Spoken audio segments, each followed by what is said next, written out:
So today Al Watan Arabi is joined by Mr. Timothy Heath, who's a senior international defense researcher at RAND.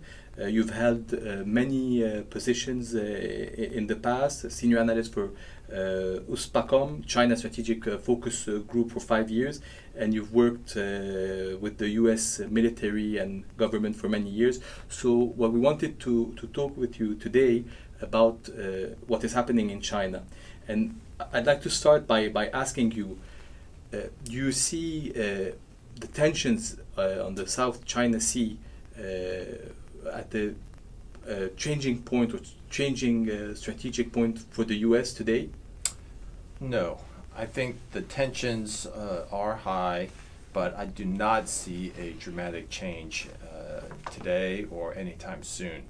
The two countries, China and the United States, are dealing with a range of disputes, everything from trade to how to deal with the South China Sea, even old flashpoints and issues like Taiwan. Mm-hmm. So right now, both countries have a lot of reasons to be cautious in handling any dispute, and they also have very important reasons to maintain cooperation, namely trade and the need for regional stability. Conflict in the South China Sea does not benefit China, it does not benefit the United States. It is not in anyone's interest. Today, many people talk about the team surrounding President Xi. Do you see what does this team tell us? Is it a team that is, in your view, a team that wants to collaborate with the US and collaborate with the world, or is it a team that wants to assert Chinese dominance in Asia and elsewhere in the world? I think it's a team that supports Xi Jinping's vision of focusing primarily on domestic economic reform to make the economy grow on a sustainable basis. Part of that vision entails expanding Chinese influence and integration with surrounding regions, well known as the Belt and Road Initiative. Okay. This is a very important part of Mm-hmm. what the leadership aims to do. It is primarily economic, but it definitely has political and strategic implications. So you mentioned the Obor project. Do you see this Obor project as purely trade, or it has also an important political and influential aspect to it? Definitely, it is economic as well as political, strategic, and security of those significances. And I think China intends to play a larger leadership role in Asia, in the Central Asia, and Southeast Asia. And I think this is going to raise tensions with some neighbors, such as Japan, India, Vietnam, perhaps, and the United States, which has interests in this region as well. There's a sense that the US has worked with China, being aware that China would become a rising power and a dominant power on a global scale. Do you see there's a risk for this vision or this strategy to change with the US? And also, what is acceptable in your view on I'm not going to say on a US point of view, but on an international point of view in what China is requesting regionally, and what would be considered as a red line? So I think you're correct that the United States for many years has had cooperative relations with China, encouraging economic growth and supporting China's rise. As China's grown very powerful, U.S. apprehensions have grown because many people in Washington have noticed that Beijing's intentions and its views are not necessarily the same as Washington's. Mm-hmm. In many ways, it's not a surprise. China has its own point of view. It is now powerful enough to try and pursue those. And the issue for the United States and for the world is how to engage China to encourage the behavior that the world benefits from and that is helpful to world stability and prosperity, while discouraging destabilizing and unhelpful behavior. I think the world has a stake in upholding the importance of territorial non-aggression. So everybody's in interest in discouraging Xi Jinping from ever resorting to arms to force other countries to give up whatever disputed reef or island or feature the Chinese may want. That's an important one. Also, I think the world has an interest in upholding rules that favor humane treatment of people, human rights, and self-determination of people. I think that's something in the world's interest as well. All right.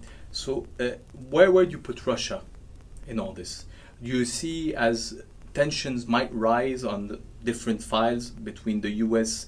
and China? Do you think that Russia will side with China, and you'll have India with, let's say, the U.S.? And how do you see these global or regional alliances play out? And isn't it something that's dangerous that could lead to larger conflicts? Well, historically, any time a rising power has appeared on the stage, it has been certainly in some ways unavoidably destabilizing. Almost by definition, a new power has arisen and wants to see some things changed. It's too early to say how this will all play out. My own belief is that India has its own reasons for resisting Chinese influence. We know that they have not supported the Belt and Road Initiative, for example. Doesn't mean that they want to have a close relationship with the United States. They may pursue their own strategy for balancing against and resisting Chinese demands. Russia, at least today, has been a useful partner for China in pressing the U.S., criticizing the U.S., and trying to weaken U.S. alliances. I think that will probably remain true as long as Moscow sees the arrangement as useful, but there's no question, long term, China does pose a threat to Russia, and it would not surprise me at all if years from now Moscow starts to rethink how close they want to be to China. Do you see this? There's a strong bond in trade between the U.S. and China and the world, to speak. Do you see, as the domestic market becomes more and more important for China, these trade links that safeguards from escalation weaken and the risk of conflict increase?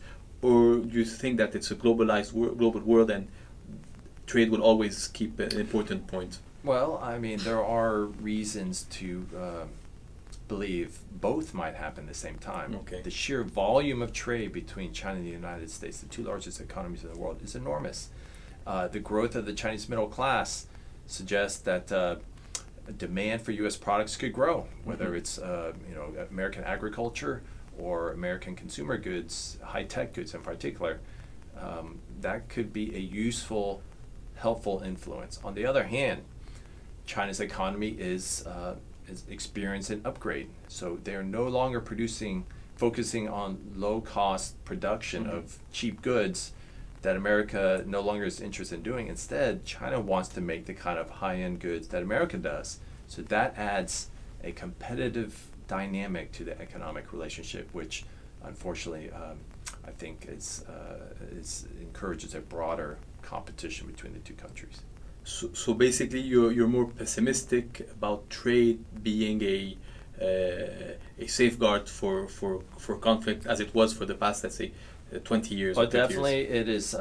it is less of a glue that binds the countries together than was the case 20 years ago. That's because the structure of the economies have changed. China's economy in the 80s and 90s was very complementary to the U.S. They made materials and goods that the U.S. had no interest in producing. They were not competitors. They in many ways, it's a very convenient partnership. Today, the changing nature of China's economy means the relationship is more competitive. So I think you're right. Trade and investment are less powerful in resisting tensions than was the case years ago. Okay. We're seeing also in terms of energy supply, we see China being more and more dependent on the Middle East for its supply in energy, whereas the U.S.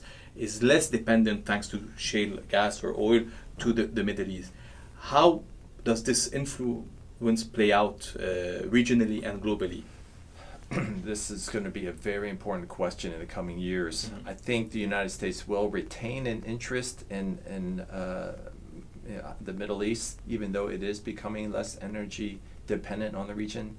That is because its allies and partners, Japan, Europe, they still need that energy, and Mhm. they look to the U.S. to help provide some leadership. Mhm. Nevertheless, I do expect U.S. involvement to decrease, and Chinese and Indian involvement, I think, are well positioned to increase. Those two countries are increasingly dependent on Middle East oil.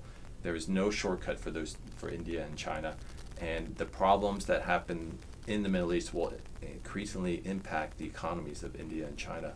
So even though to date China has been very reluctant to get too involved and has been reluctant to pick sides in disputes, I think it is going to be harder and harder for China to maintain that independent position, and they will find themselves getting involved whether they want to or not. Do you see China having like a strategy of building military bases in Africa, in the Middle East, or at least trying to find this type of arrangements as well? I do not expect China to follow the United States. They have there are many reasons for that. First, China has no alliances, so there is no reason for them to have a huge military capability to fight in other countries.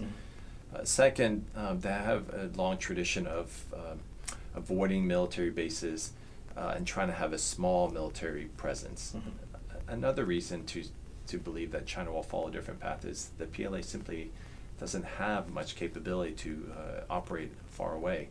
I think what will happen instead is China will pursue a method that we've already seen them pursue, which is to partner with local governments. It could be Iranian government, Iraqi government, and use commercial security contractors who are unarmed largely in collaboration with troops, militia, local security guards to work out some kind of security arrangement for Chinese companies to operate. So I think it's going to be more commercial. The security relationship is going to be more commercial in nature.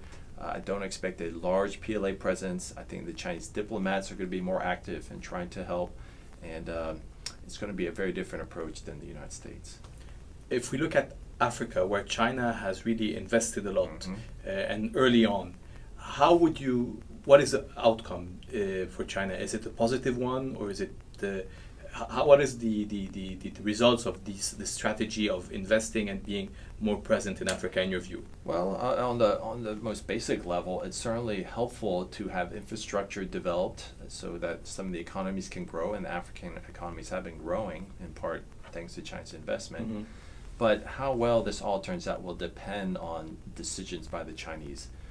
Do they opt for investment strategies that allow workers in Africa to benefit and the common people to benefit, or do they pursue strategies that largely enrich elites and encourage corruption and abuse of authority, in which case I think that would be a net negative.